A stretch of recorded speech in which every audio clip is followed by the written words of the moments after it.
Hi, I'm Alois Rosero from PingSkills. Today we're going to talk to you about the forehand flick.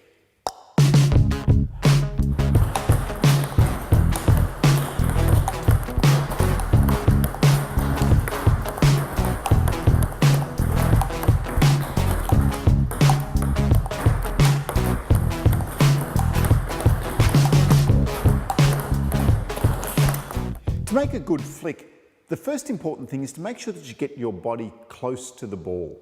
So if I'm left-handed, I'm going to get my left leg right under the table so that I can get my bat close to the net. If you're right-handed, you do that with your right foot. So get your right foot under the table so that you can get close to the ball to make the flick. At the start of your stroke, make sure that you've got your bat nice and far back. So really open out your wrist. So that will allow you to come forward on the ball. So here, open the wrist out that way at the start of the flick. The next thing we need to consider is making sure that we're hitting the ball at the peak of the bounce. So the peak of the bounce means that the ball's going to bounce here, it's going to rise up and then fall again. We need to be hitting the ball when it's at its highest. So when it's at its highest, we're then able to play a nice flat contact on the ball to generate a bit more speed. If you contact the ball when it's very low here or very low here, then you're going to need to lift the ball up and over the net. So let's really concentrate on getting that ball at the peak of the bounce. From there, we're going to have a nice flat contact so that it's almost like a mini smash. At the start of your swing, make sure that your bat is coming forward. So that will give you the nice flat contact. So not too much of a lifting action, but really press forward on the ball on contact. So it's forward and then you follow through up. So really get that forward action first to make the flick. The next thing you need to consider is what type of spin is on the ball that's coming to you. If there's a really heavy backspin, you're going to need to tilt your bat angle backwards to counter that backspin. So really open up the angle of your racket when you push forward with the flick. On the other hand, if there's a lot of topspin on the ball, then you can close your racket over to come over the ball. So alter the angle of your racket depending on the amount of backspin or topspin that's on the ball.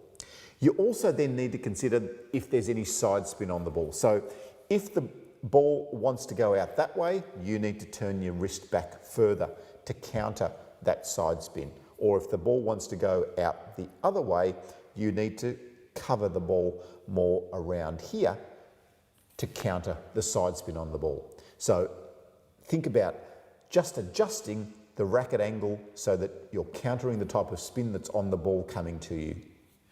Let's explore now when you're going to use the flick. Predominantly, you're going to use the flick only when the ball is short. So short means that the ball is going to bounce at least twice on your side of the table if you let it go. If the ball's long, so it's only going to bounce once, then the stroke that you're going to choose is a forehand topspin. So basically, you're going to be doing the flick only when the ball is short to you. We usually use it if someone's done a short serve to us or if they've given us a short push. Let's have a look at Jeff doing some flicks off a short push.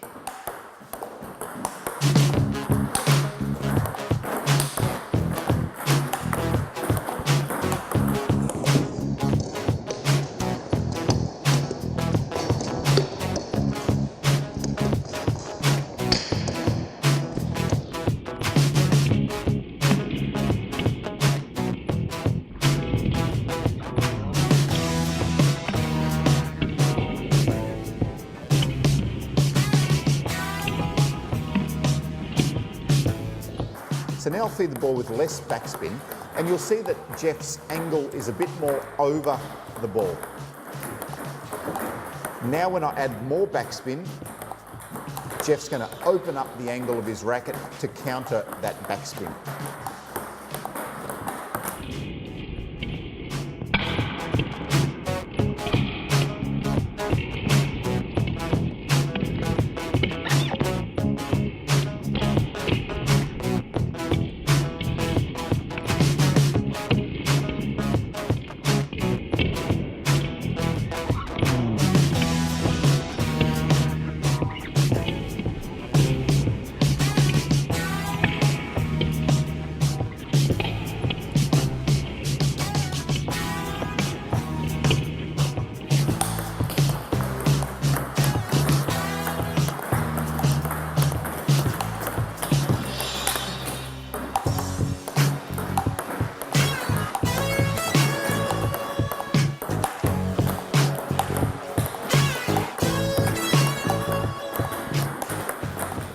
So I'll give him a short topspin serve now. You can see the flick, you can come straight over the top of that ball. Again. Now I'll give him just side spin serve. So you can see that Jeff's adjusting the angle of his racket to counter the type of spin that I'm giving him. So now topspin again. Now I'm going to give him the backspin serve and let's see how he copes with that. So he's opened his angle up to counter that backspin. Let's try again. Now I'm going to give him more backspin. You can see he really opened up the angle of the bat, still able to flick the ball though. So now Jeff's going to serve short. I'm going to push the ball back short and let's see if Jeff can still utilise his flick. That one was a bit high.